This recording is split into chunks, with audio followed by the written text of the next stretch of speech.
है ना। धन्यवाद, आपने अच्छा थॉट दिया है ना। तो क्यों ना हम परमेश्वर का वचन पढ़ते इस समय।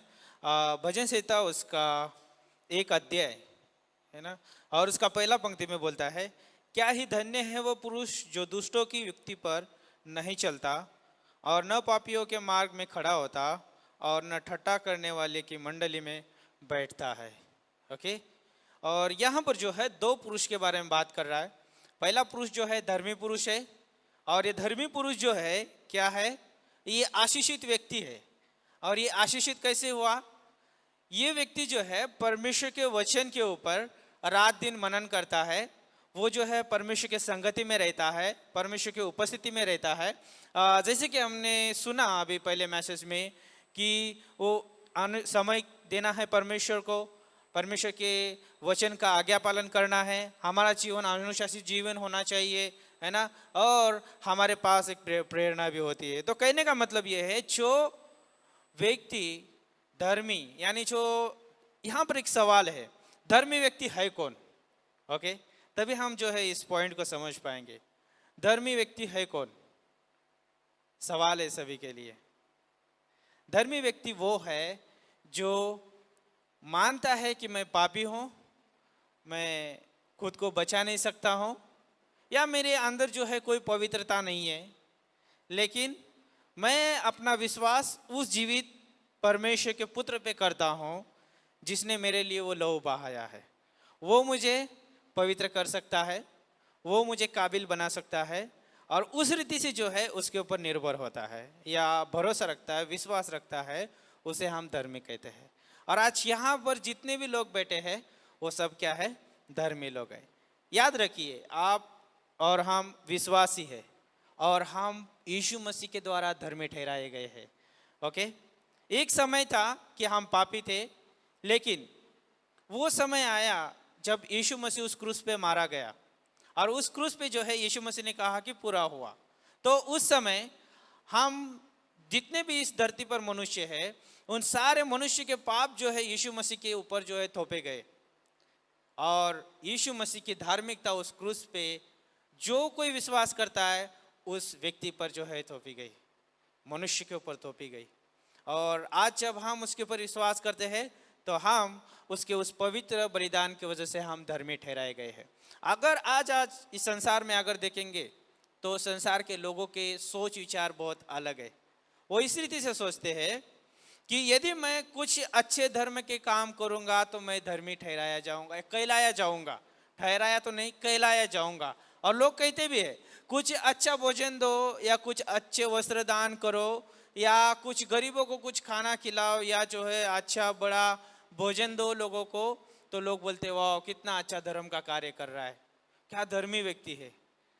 लेकिन यहाँ पे बोलने से नहीं होता है, यहाँ पे क्रिया करना होता है, और वो क्रिया जो है सिर्फ वो परमेश्वर कर सकता है, क्योंकि मनुष्य जो है पापी है और वो खुद को धर्मी ठहराया नहीं ठहरा सकता। तो इसलिए जो है उस पुत्र ने जो है हमारे लिए जो है उस क्रूस पे लहू बहाया ताकि हम धर्मी ठहरे। और भजन संहिता 1 में जब इस पंक्तियों को पढ़ते हैं, पहले पंक्तियों को, यहाँ पे बोलता है, क्या ही धन्य है वो पुरुष जो दुष्टों की युक्ति पर नहीं चलता। याद रखिए, थोड़ा विचार के साथ इस पंक्ति को पढ़िए। बोलता है धन्य है वो पुरुष जो दुष्टों की युक्ति पे नहीं चलता। ये धर्मी व्यक्ति है। अपने आप को हम जांच सकते हैं कि मैं धर्मी व्यक्ति हूँ, मैं विश्वासी हूँ, परमेश्वर के वचन पे रात दिन मनन करने वाला व्यक्ति हूँ, प्रार्थना का व्यक्ति हूँ, और क्या मैं दुष्टों की संगति में बैठता हूँ? दुष्ट का मतलब क्या है? जो परमेश्वर के खिलाफ सोचते हैं या कार्य करते हैं या किसी के प्रति जो है विरोध करते हैं या कट रचते हैं, उसे जो है दुष्ट कहलाया जाता है। लेकिन जो परमेश्वर के साथ सोचता है और उसकी जो है योजना के अनुसार उसके विचारों के साथ चलता है, परमेश्वर के हृदय को लेकर चलता है, उसे जो है हम धर्मी कहते हैं, विश्वासी कहते हैं। ओके, तो यहाँ भी बोलता है वो पापियों के मंडली में खड़ा नहीं होता और ठट्ठा करने वालों की मंडली में बैठता नहीं है। ओके, और एक बात बताना चाहूंगा मैं, और 4 पंक्ति में देखिए, यहाँ पे बोलता है दुष्ट लोग ऐसे नहीं होते, वो उस भूसे के समान होते हैं जो पवन से उड़ाई जाती है। ओके, कहने का मतलब जो है, जो दुष्ट व्यक्ति होता है उसका कोई ठिकाना नहीं होता है। ओके, कहीं पर भी छलांग मारता है। लेकिन जो धर्मी होता है, जो विश्वासी रहता है, उसका जो ठिकाना जो है परमेश्वर के ऊपर रहता है, उसके ऊपर वो स्थिर रहता है। याद रखिए, बाइबल जो है एक तरफ से कभी बात नहीं करता है, बाइबल हमेशा दोनों तरफ से बात करता है। यहाँ पे धर्मी की बात कहा जा रहा है तो उसके साथ दुष्ट की भी बात कही जा रही है। याद रखिए कि धर्मी जो जीवन है, जो विश्वासी का जीवन है, हमेशा फलवंत होने वाला जीवन है। क्यों पता है? जब आप 3 पंक्ति में पढ़ेंगे, ये पंक्ति जो कहती है कि वो उस वृक्ष के समान है जो नाली के किनारे लगाया गया है, वो हमेशा फलता रहता है। जो आप सोचिए कि जो नाली के किनारे पे जो पेड़ होता है, उसे पानी मिलता है, अच्छी जमीन मिलती है, धूप मिलता है, और वो हमेशा फलवंत रहता है। तो एक विश्वासी जो है कलीसिया में रखा गया है ताकि वो फलवंत हो सके और उसके द्वारा जो है वो लगाने वाले की महिमा हो सके और परमेश्वर की महिमा हो सके। और याद रखिए कि उस वृक्ष को देख के हमेशा लोग बोलते हैं कि वाह कितना सुंदर वृक्ष है ना, कितना उसके ऊपर अच्छे फूल आए हैं, फल आए हैं, अच्छा है, उसकी छांव बहुत ठंडी है। एक विश्वासी का जीवन वैसा होता है, एक सुंदर दिखने वाला जीवन होता है और उसके द्वारा जो है बहुत सारे लोग आशीषित होते हैं। वो खुद भी आशीष का कारण होता है और दूसरों के लिए भी आशीष का कारण बनता है। तो यहाँ पर बैठे हुए हर एक व्यक्ति खुद के लिए भी आशीष का कारण है और दूसरों के लिए भी आशीष का कारण है। मैं आगे बताऊंगा कैसे वो आशीष का कारण बन सकते हैं। तो सॉरी, यहाँ पे जो है 2 बातों के ऊपर बात किया जा रहा है, एक अच्छी संगति और एक बुरी संगति। तो धर्मी व्यक्ति जो है, जो विश्वासी कहलाया जाता है, वो हमेशा जो है अच्छी संगति में होना चाहिए। ओके, और ये कैसे हो सकता है? जब वो प्रार्थना का जीवन जीता है, वचन का जीवन जीता है। जैसे हमने इंट्रो मैसेज में जो हमने पॉइंट सुने कि वो परमेश्वर को समय देता है, परमेश्वर के वचन का आज्ञा पालन करता है, उसका अनुशासित जीवन है ना, और परमेश्वर के द्वारा वो प्रेरणा पाता है, उस वचन के द्वारा प्रेरणा पाता है कि वो कैसे जीवन जीना है ना। तो जिसमें सोच रहा था कि और एक जो है कहानी को हम लेते हैं, लूका की किताब उसका 18 अध्याय और वहां पे 9 से लेके 14 पंक्ति आप जब पढ़ते हैं, यहाँ पे 2 पुरुष है और पहला पुरुष जो है ये जो है अपने आप को जो है धर्मी कह रहा है। ओके, इसका नाम है फरोसी, और ये जो है 11 पंक्ति में बोलता है, खड़ा होकर मन में ये प्रार्थना करने लगा, ओके, कि हे परमेश्वर, मैं तेरा धन्यवाद करता हूं कि मैं और इस मनुष्य के नहीं अंधेर करने वाला, अन्यायी और व्यभिचारी नहीं, और न इस चुंगी लेने वाले के समान हूं। ये खुद को जो है अपने नजर में जो है ये सोच रहा है कि मैं बहुत धर्मी हूं, मैं दूसरों की तरह जो है कार्य नहीं करता हूं। ओके, ये अपने आप खुद की बड़ाई कर रहा है, अपने आप को जो है यहाँ पर शो ऑफ कर रहा है। लेकिन याद रखिए, जब भी हम परमेश्वर के उपस्थिति में जाते हैं, प्रार्थना करते हैं, हम घमंड के साथ नहीं जा सकते हैं, अपनी बड़ाई करते हुए नहीं जा सकते हैं, या अपने आप को ऊंचा उठाते हुए नहीं जा सकते हैं। जब हम परमेश्वर के भवन में आते हैं, जब हम परमेश्वर की उपस्थिति में आते हैं, तो परमेश्वर चाहता है कि हम नम्रता के साथ आए। परमेश्वर चाहता है कि हम दीन होके आए। परमेश्वर चाहता है कि हम उसकी बड़ाई करें, उसकी पीट कर कहा, हे परमेश्वर, मुझ पापी पर दया कर। सोचिए इस व्यक्ति के बारे में, यह आपने अपने बारे में नहीं सोच रहा है, लेकिन ये परमेश्वर के बारे में सोच रहा है। उसे पता है कि मैं पापी हूँ, मेरे हाथ से गुनाह हो गए, या हो सकता है उस समय उसके पास बहुत सारी ऐसी कमजोरियाँ हो सकती है, लेकिन वो अपनी कमजोरियों को परमेश्वर के सम्मुख रखता है। और 14 पंक्ति में जो है यीशु मसीह ने उत्तर दिया, कहा कि वह दूसरा नहीं परंतु ये मनुष्य धर्मी ठहराया जाकर अपने घर गया, क्योंकि जो कोई अपने आप को बड़ा बनाएगा वह छोटा किया जाएगा, और जो अपने आप को छोटा बनाएगा वह बड़ा किया जाएगा। समझ रहे इस वचन को? धर्मी वो व्यक्ति ठहराया जाता है जो परमेश्वर के ऊपर भरोसा रखता है, उसके ऊपर विश्वास करता है और अपने से ज्यादा उस परमेश्वर को महत्व देता है और वो धर्मी ठहराया जाता है। तो कहने का मतलब यहाँ पर यह है कि हम परमेश्वर पे भरोसा करते हैं, विश्वास करते हैं, उसके द्वारा हम धर्मी ठहराए गए हैं। तो जब भी हम मंदिर में आते हैं, परमेश्वर के भवन में आते हैं, तो हमें दीन होकर आना है, नम्र होकर आना है ना। और जब हम प्रार्थना करते हैं, गीतों को गाते हैं, परमेश्वर के वचन को सुनते हैं, तो उसको हमें महत्व देना है। ओके। और जब हम देखते हैं एक धर्मी व्यक्ति के बारे में, धर्मी व्यक्ति जो है अपना बोझ जो है परमेश्वर पे डालता है और परमेश्वर क्या करता है, उसको संभालता है। याद रखिए, हम अपना जो भी बोझ होता है प्रार्थना के माध्यम से हम किसके ऊपर डालते हैं, यीशु मसीह के हाथ में सौंपते हैं। यीशु मसीह ने क्या कहा मत्ती का 11:28 में, हे बोझ से दबे हुए लोगों मेरे पास आओ, मैं तुम्हें विश्राम देता हूँ। जब हम यीशु मसीह के पास जाते हैं प्रार्थना के द्वारा और अपना बोझ डालते हैं, तो परमेश्वर जो है हमारे उस बोझ को संभालता है। और भजन संहिता 55:22 में बोलता है, अपना बोझ यहोवा पर डाल दे, वह तुझे संभालेगा, वह धर्मी को कभी टलने ना देगा। कितनी अद्भुत पंक्ति है। उस चुंगी लेने वाले ने अपना बोझ परमेश्वर के ऊपर डाल दिया और परमेश्वर ने जो है उसको संभाला। और कितनी अद्भुत बात है। हम एक समय जो है हम पापी थे, लेकिन हमने उसके ऊपर विश्वास किया, भरोसा किया और हम धर्मी ठहराए गए।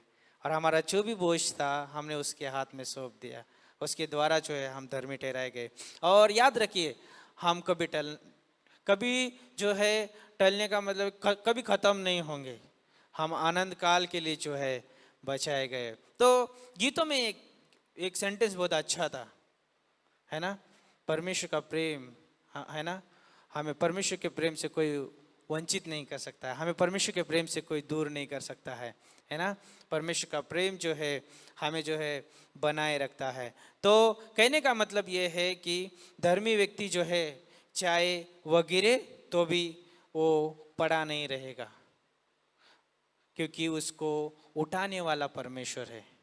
भजन संहिता 37:24 में कहता है कि चाहे वह गिरे तो भी वह पड़ा ना रह जाएगा, क्योंकि यहोवा उसका हाथ थामेगा। हमेशा परमेश्वर जो उसके साथ रहता है, हमेशा परमेश्वर धर्मी व्यक्ति को संभाले रहता है ना।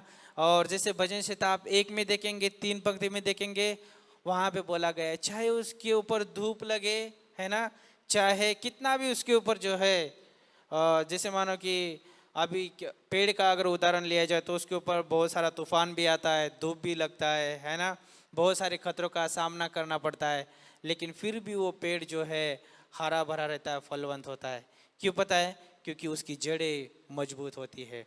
तो एक धर्मी व्यक्ति की जो है जड़ें मजबूत रहती है। इसलिए जो है यीशु मसीह ने कहा है ना कि एक बुद्धिमान ने घर बनाया, उसने चट्टान पे घर बनाया, है ना, और एक मूर्ख ने घर बनाया जो बालों के ऊपर बनाया।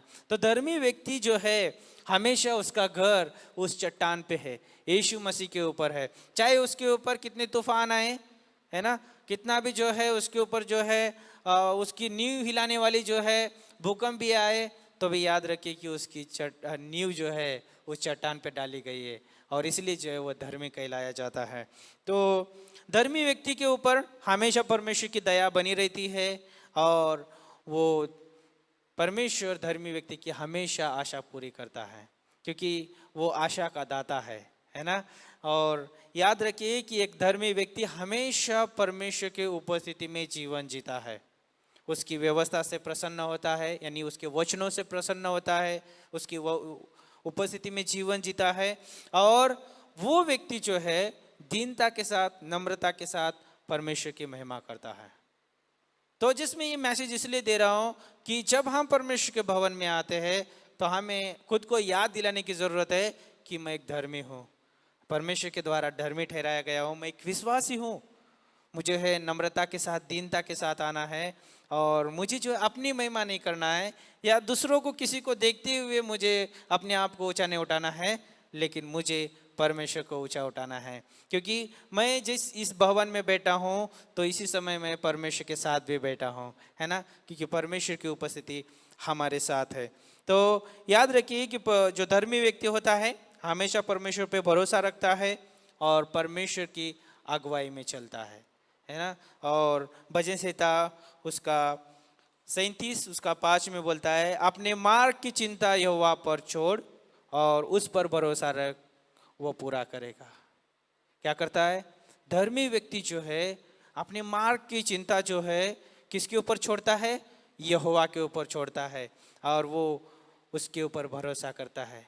इसलिए जो है नए नियम में भी पतरस बहुत अच्छी रीति से कहता है ना, अपनी सारी चिंता परमेश्वर पे डाल दो क्योंकि वो अपना तुम्हारा ध्यान रखता है। तो चाहे पुराने नियम में हो चाहे नए नियम में हो, वो परमेश्वर कभी बदला नहीं है। ओके, वो परमेश्वर एक सा परमेश्वर है। तो उस समय भी परमेश्वर लोगों के लिए था और आज भी परमेश्वर उन लोगों के लिए है। तो परमेश्वर यही चाहता है कि मैं तुम्हें छुड़ाने वाला हूँ, मैं तुम्हें बचाने वाला हूँ। क्या तुम्हारा भरोसा मेरे ऊपर है? क्या तुम मेरे ऊपर निर्भर हो? और ये भजन जो है, इतने सारे भजन लिखे गए, परमेश्वर के वचन लिखे गए, यही हमें याद दिलाते, स्मरण दिलाते हैं कि हम धर्मी ठहराए गए परमेश्वर के वजह से, हम अपने आप धर्मी नहीं ठहराए गए। ओके, और परमेश्वर चाहता है कि जैसे मैं चाहता हूं कि आप मुझके ऊपर निर्भर रहे, है ना, परमेश्वर चाहता है कि हम हमेशा उसके ऊपर निर्भर रहे। तो जिस उदाहरण के लिए मैं 2 उदाहरण देना चाहूँगा अंत में, कि अब्राहम के बारे में देख सकते हैं उत्पत्ति का 22 में। वहाँ पे जो है यीशु परमेश्वर ने जो है उसे जो है अपने पुत्र को मांगा और अब्राहम ने जो है बिना हिचकिचाए हुए जो है उसने अपने पुत्र को जो है बलिदान करना चाहा। और वहाँ पे जो है परमेश्वर ने उसे विश्वास के द्वारा धर्मी ठहराया। तो यहाँ पर जो है एक बात मुझे बहुत अच्छी लगी कि 22 का 7 में जो है इसहाक ने जो है प्रश्न किया, है ना, कि होम बलि है ना करने के लिए भेड़ कहाँ है। लेकिन आप 8 में देखेंगे अब्राहम का उत्तर इस रीति से था, परमेश्वर होम की भेड़ का उपाय करेगा, होम बलि की भेड़ का उपाय करेगा। कौन करेगा? परमेश्वर, यहोवा उपाय करेगा।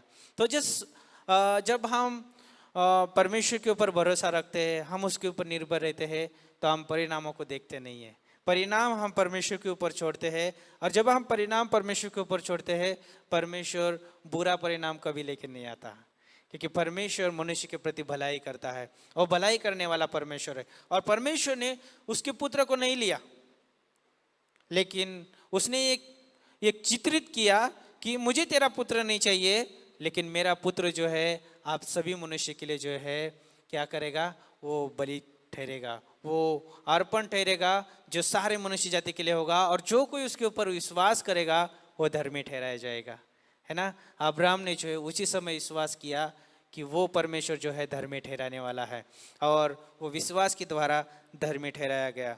और याद रखिए कि जैसे कि उत्पत्ति का 22:14 में बोला कि यहोवा यिरे नाम रखा गया उस स्थान का, और वो यहोवा यिरे सिर्फ उस समय के लिए नहीं था, वो उपाय करने वाला परमेश्वर सिर्फ उस समय के लिए नहीं था, वो हमेशा के लिए है, था, है और रहेगा।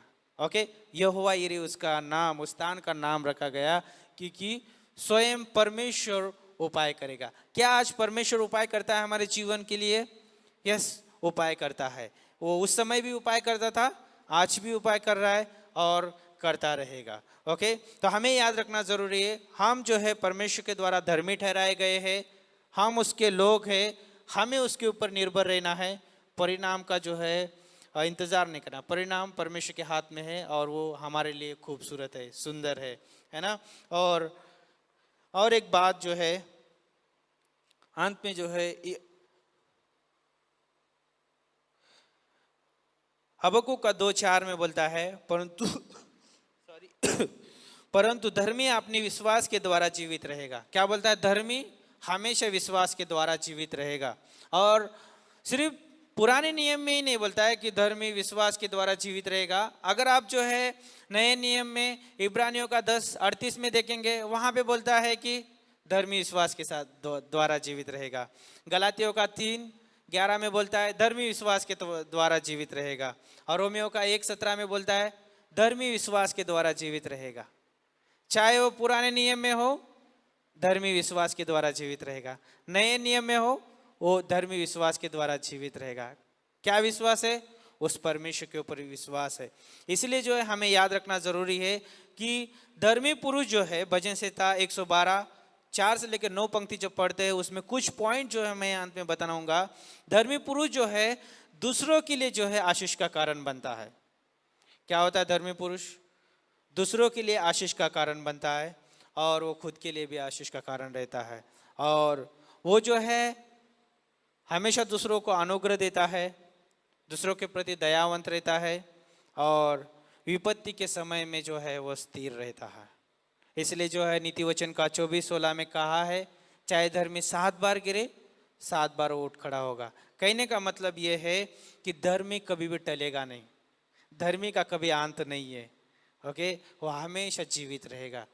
और ये हमारे लिए जो है बहुत बड़ी बात है। हमारे पास आशा है उस परमेश्वर की, जिस परमेश्वर ने हमें बचाया है। हम हमेशा जो है जीवित रहेंगे। और अंत में आयुब जो है एक बहुत अद्भुत धर्मी व्यक्ति था। आयुब के जीवन में बहुत सारे संकट आए, तकलीफें आई, है ना। उसने अपने सब पुत्र को गवा दिया, सारी संपत्ति गई, अपनी अच्छी हेल्थ को उसने गवा दिया, है ना। उसकी पत्नी भावुकता में होके जो है उसने कहा कि तू परमेश्वर की निंदा कर, चाहे मरना है तो मर जा, है ना। और उसने जो है वो उसने भी हार मान लिया। लेकिन आयुब था जो उसका भरोसा परमेश्वर पे था, क्योंकि वो परमेश्वर के द्वारा धर्मी ठहराया गया था, है ना। इसलिए परमेश्वर उसकी बड़ाई करता है, इसलिए परमेश्वर उसके ऊपर गर्व करता है कि आयुब के जैसा कोई मनुष्य नहीं है, है ना। सीधा भय रखने वाला, है ना। और जैसे परमेश्वर चाहता है वैसे जीने वाला कोई व्यक्ति नहीं। परमेश्वर जो है शैतान के सामने जो उसकी तारीफ करता है। याद रखिए कि हम विश्वासी है, हमारे जीवन में तकलीफें आएगी, समस्या आएगी, बीमारी आएगी, है ना। हमें बहुत सारी चीज़ों का सामना करना पड़ेगा। लेकिन याद रखिए कि आयुब का परमेश्वर हमारे साथ है ना। अब्राहम का परमेश्वर हमारे साथ है ना। हम गीत गाते हैं ना कि सेनाओं का यहोवा हमारे संग संग है ना। और ये गीत जो है हमें प्रोत्साहन देते हैं। तो हमें क्या करना चाहिए? अंत में हम धर्मी व्यक्ति होने के नाते हमें कुछ नहीं करना है, क्योंकि सब कुछ परमेश्वर ने किया है। बस हमें जो है उसमें बने रहना है, हमें प्रार्थना करना है ना। उसके वचन को जो है हमें रोज प्रतिदिन पढ़ना है, उसके वायदों के ऊपर भरोसा करना है और उसकी आराधना करते रहना है ना। जब हम प्रार्थना करते हैं, उसकी आराधना करते हैं, उसके वायदों के ऊपर भरोसा करते हैं, तो हम हारा हुआ जीवन कभी नहीं जिएंगे, हम जो है अद्भुत जीवन जिएंगे। क्यों? क्योंकि प्रार्थना हमें सामर्थ्य देती है, आराधना जो है हमें प्रफुल्लित बनाती है और उसके वायदे जो है हमें स्वर्गीय स्थान में मन लगाने के लिए और परमेश्वर के साथ जीने के लिए नई आशा उत्पन्न करते हैं। आमीन। तो आइए प्रार्थना करते हैं। प्रभु, हम धन्यवाद देते हैं, आपकी स्तुति करते परमेश्वर। हम आपके द्वारा विश्वासी ठहराए गए परमेश्वर, या हमारी योग्यता के हिसाब से नहीं, या हमारे कुछ भले कार्य की वजह से नहीं परमेश्वर, लेकिन आपके पुत्र की वजह से जो उसने क्रूस पे किया और हमने उसके ऊपर विश्वास किया, इसलिए हम धर्मी ठहराए गए। और हमारा प्रभु कभी अंत नहीं है, हम सदैव जीवित रहेंगे परमेश्वर आपके साथ। हम आपके साथ संगति करेंगे, आपके सम्मुख आराधना करते रहेंगे और हम प्रभु आपके वो अद्भुत कार्य को देखते हुए हम आपकी बड़ाई करते रहेंगे परमेश्वर। धन्यवाद देते परमेश्वर इस वचन के लिए जो आपने हमें दिया। इस वचन को हम जब लेके जाते हैं प्रभु, हमें प्रभु सिखाइए कि हम आपको समय दे सके, आपके वचन की हम आज्ञा पालन कर सके परमेश्वर। हमारा जीवन प्रभु आपके वचन के द्वारा अनुशासित किए परमेश्वर, क्योंकि आपका वचन कहता है, मैंने तेरा वचन अपने हृदय में रख छोड़ा है ताकि मैं तेरे विरुद्ध में पाप ना कर सकूं। प्रभु आपके वचन को हम हृदय में रख छोड़े प्रभु, अनुशासित जीवन प्रभु जीने के लिए सहायता करिए और हमेशा आपके वचन से हमें प्रेरणा दीजिए परमेश्वर, ताकि हम आपके वायदों के ऊपर भरोसा कर सके, प्रार्थना कर सके, आपकी आराधना कर सके। गॉड धन्यवाद देते हैं और आपके संगति में प्रभु हमेशा हम आनंदित रह सके प्रभु। हम दूसरों की ओर देखते हुए ना प्रभु, हम आपकी ओर देखते हुए हम आनंदित होना चाहते प्रभु।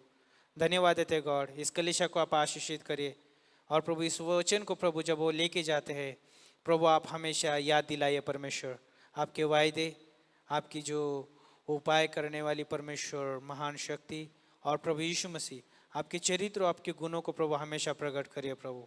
धन्यवाद देते हैं रियली प्रभु हम प्रार्थना करते हैं गॉड, आज इस कलीसिया को आपके हाथों में सौंपते हैं, आपके दास को आपके हाथों में सौंपते हैं, उनके फैमिली को आपके हाथों में सौंपते हैं गॉड।